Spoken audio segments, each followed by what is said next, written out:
Fire didn't come with instructions, no matches, no lighter, no tutorial, just a human, raw materials, and the pressure of survival. And yet, roughly 1.5 million years ago, our ancestors figured it out, not by accident, but through observation, repetition, and necessity. The question is, how exactly did they do it? Let's start with the most primitive method, one that predates every other technique by thousands of years. The hand drill. Find a dry, flat piece of softwood. That's your fireboard. Now find a straight, dry stick, about the thickness of a pencil, roughly 2 feet long. Place the stick vertically into a small carved notch on the fireboard. Cup your palms around it. Press down hard and spin. Friction generates heat. Heat creates a tiny coal, called an ember. That ember drops into a notch carved beside the spindle hole onto a small piece of bark or leaf. You pick it up gently, transfer it to a bundle of dry grass or bark fibers, and blow slowly and steadily. If everything is right, the wood is dry, the pressure is consistent, the tinder is fine enough, you get flame in under a minute. If anything is off, you get nothing, and you start over. Ancient humans didn't learn this from a guide. They likely observed sparks from rocks striking each other, noticed heat from friction, and spent generations refining what worked. This wasn't a single discovery. It was accumulated knowledge passed down through survival. The hand drill works, but it demands dry conditions and serious physical effort. So humans evolved the method, the bow drill. Same concept, friction between a spindle and a fireboard.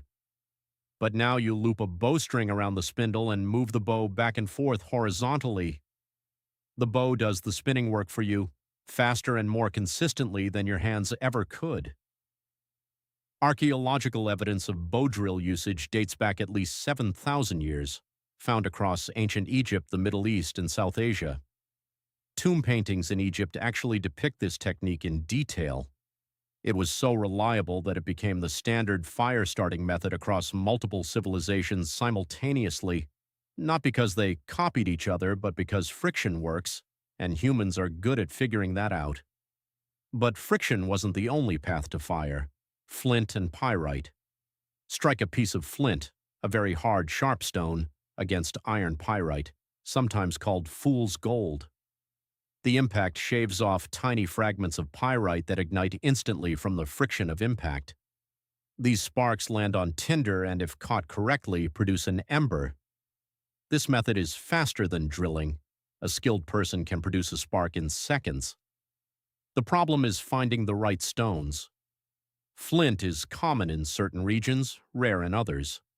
Ancient humans who lived near flint deposits had an enormous advantage. Evidence of this technique has been found in Neolithic sites across Europe and Asia, with flint and pyrite often stored together, essentially ancient fire-starting kits. Some of the oldest known fire-starting kits found in archaeological sites in Europe contained flint, pyrite, and tinder fungus, a dried fungal material that catches sparks incredibly well, all stored together. Someone packed these deliberately. They weren't stumbling into fire, they were managing it. And that's actually the bigger story here. Making fire was impressive, but keeping fire was the real skill. Before reliable ignition methods existed, ancient communities didn't make fire every day from scratch, they maintained it. Designated individuals kept fires going around the clock. Coals were transported wrapped in leaves or packed in animal horns. Fire was treated like a resource that could run out because for them it could. Anthropologists studying isolated communities in the 20th century documented tribes that hadn't made new fire in years. They had been carrying the same fire, feeding it continuously, passing it from camp to camp.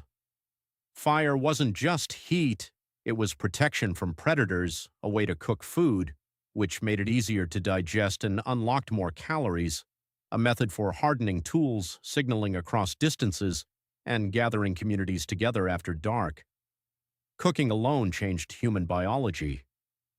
Anthropologist Richard Wrangham argues in his book Catching Fire that cooking food allowed our ancestors to extract more energy from the same calories, which contributed directly to brain development over hundreds of thousands of years. The human brain is extraordinarily expensive to run. Fire helped pay for it. So the next time you flick a lighter without thinking about it, understand what that single motion replaced.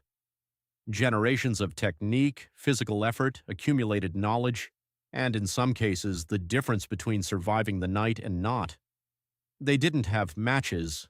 They had something that took longer to develop and was harder to replace. They knew what they were doing.